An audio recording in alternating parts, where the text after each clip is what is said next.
Taiwan's new president calls on China to cease intimidation. Iranian president killed in helicopter crash. First aid flows into Gaza over massive U.S. pier. WikiLeak's Julian Assange faces U.S. extradition judgment day.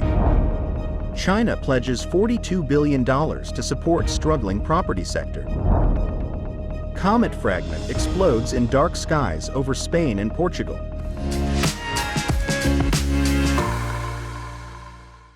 Hello, I'm Wade Lee. Thank you for joining us on Funday News. It is Tuesday, May 21st, and here are your top stories.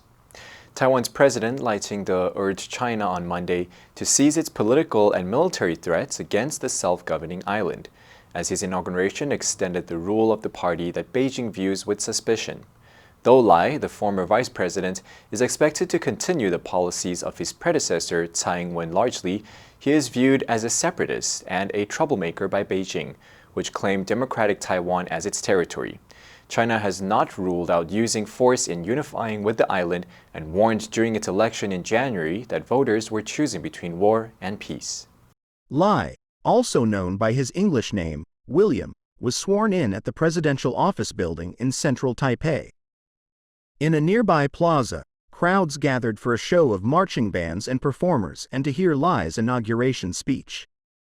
Lai, 64, said he would maintain the status quo in Taiwan and neither yield nor provoke.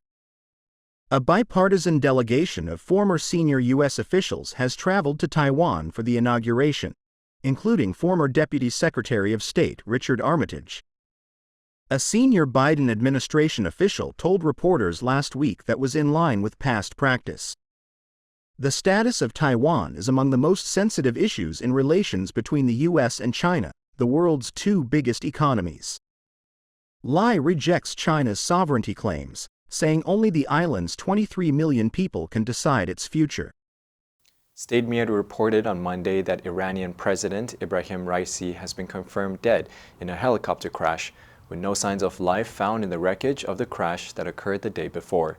The helicopter, which was also carrying Foreign Minister Hossein Amir Abdullahian and 7 other people, went down Sunday afternoon as the officials were returning from the border with Azerbaijan, where Raisi was inaugurating a dam with Azerbaijani President Ilham Aliyev. Early Monday, state-affiliated media reported that the downed helicopter had been located near the village of Uzi in northwest Iran. The cause of the crash was unclear, though Senate Majority Leader Chuck Schumer, DNY, said Sunday that he had been told by intelligence officials that there was no evidence of foul play. Bad weather and heavy fog had kept rescuers from reaching the rural crash site for several hours. In the meantime, the state media aired prayers for Raisi's safety. Although Raisi, 63, was the elected president and led the government, he still answered to Iran's supreme leader, Ayatollah Ali Khamenei, who is also the head of state. Khamenei had said earlier that there would be no disruption to state affairs. Under Iranian law, first Vice President Mohammad Mokbar will assume power after getting the nod from Khamenei. A presidential election must then be called within 50 days. Trucks carrying humanitarian aid began moving ashore into Gaza Friday using a temporary pier built by the United States, delivering desperately needed supplies to the besieged Palestinian enclave. The floating dock is part of a makeshift effort to stave off a possible famine in Gaza, where Israeli military assault has shut off several crossings that are crucial for supplies of food, fuel, and other aid. Israeli forces pressed on with sweeping operations against Hamas in the north and south of the enclave. Meanwhile, the country's lawyer defended its ground offense in Rafah at the United Nations top court.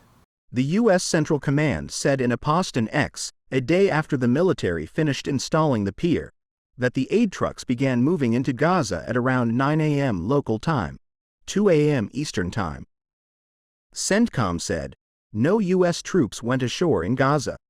This is an ongoing, multinational effort to deliver additional aid to Palestinian civilians in Gaza via a maritime corridor that is entirely humanitarian in nature, noting that several countries and humanitarian organizations were donating aid. Britain said that its aid was among those delivered via the pier. The Biden administration has expressed growing frustration over conditions in Gaza, warning it will suspend the shipment of certain arms if the U.S. ally moves ahead with a full-scale invasion of Rafah.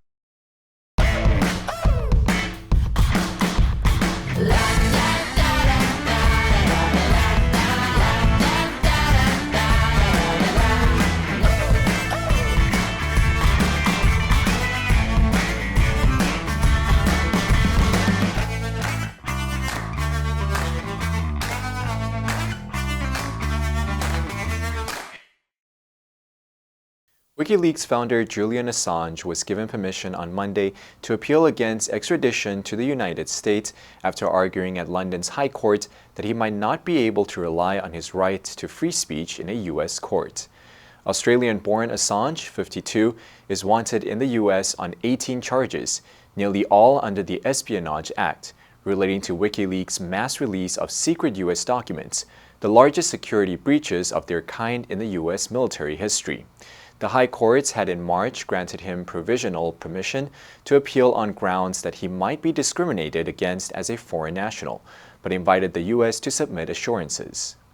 After Monday's hearing, two senior judges said Assange's argument that he might not be able to rely on the U.S. First Amendment right to free speech deserved a full appeal, which is unlikely to be held for months. The news prompted cheering and singing from hundreds of supporters who had massed outside the court, tying yellow ribbons to the iron railings, holding placards and chanting, "Free, free Julian Assange." Assange himself was not present, which his lawyer said was for health reasons. But his wife Stella, who spoke to him after the ruling, said he was obviously relieved, having not been able to sleep at all. WikiLeaks released hundreds of thousands of classified U.S. military documents on Washington's wars in Afghanistan and Iraq, along with swaths of diplomatic cables. Chinese authorities on Friday pledged new support for state-owned enterprises to enable them to buy unsold apartments, in an effort that could help developers get more funding to finish constructions on pre-sold properties. These and other measures announced Friday mark Beijing's latest effort to address issues in the massive real estate sector. People Bank of China Deputy Governor Tao Ling told reporters at a briefing Friday that the central bank would provide 300 billion yuan to financial institutions to lend to local state-owned enterprises so that they can buy unsold apartments that have already been built. The central bank expects the support to release 500 billion yuan in financing for such purchases, which the SOEs could turn into affordable housing. The central bank said the real estate companies can then use funds earned from those sales to complete construction on other apartments. As for unfinished, pre-sold properties, National Financial Regulatory Administration Deputy Director Xiao Yuanqi told reporters that commercial banks have provided 935 billion yuan in loans to finish construction on whitelisted projects since the program was released in January.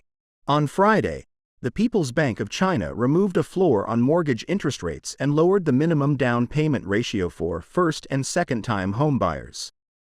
On Saturday, revelers across Spain and Portugal ventured into the temperature springtime evening, hoping for a memorable night. None were expecting a visit from outer space exploding above their heads. At 11:46 p.m. in Portugal, a fireball streaked across the sky, leaving a smoldering trail of incandescent graffiti in its wake. Footages shared on social media showed jaw-dropping as the dark night briefly turned into day, blazing its shades of snowy white, otherworldly green, and Arctic blue. Rocky asteroids cause sky-high streaks as they self-destruct in Earth's atmosphere with some frequency. But over the weekend, the projectile was plunging toward Earth at a remarkable speed, around 100,000 miles per hour, more than twice that expected by a typical asteroid. Experts say it had a strange trajectory, not matching the sort normally taken by nearby space rocks. That's because the interloper wasn't an asteroid. It was a fragment of a comet, a NICY object that may have formed at the dawn of the solar system, that lost its battle with our planet's atmosphere 37 miles above the Atlantic Ocean. The European Space Agency said none of the object is likely to have made it to the ground. In addition to its flashy performance, the Comet Fragment's breakup served as ad run for experts hoping to defend the planet from large killer asteroids. The answer for yesterday is C, sweltered. They sweltered in temperatures rising to 100 degrees. Did you answer correctly? Now let's delve into the news of Iranian president killed in helicopter crash. Number 1. Affiliate.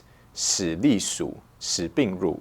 The hospital is affiliated with the local university. Number 2. Disruption. 中断,扰乱,混乱. The strike is expected to cause delays and disruption to flights from Britain. Number 3. Inaugurate. 为某人举行就职典礼. He will be inaugurated as president in January. Next, we have a multiple choice question for everyone to practice. Which answer would you choose? You can write your answer in the comments section, and the correct answer will be announced tomorrow. And that's it for today's Funday News. Be sure to tune in to Funday News from Monday to Friday and click the link below to join Funday for free. I'm Wei Li, your host. I'll see you next time.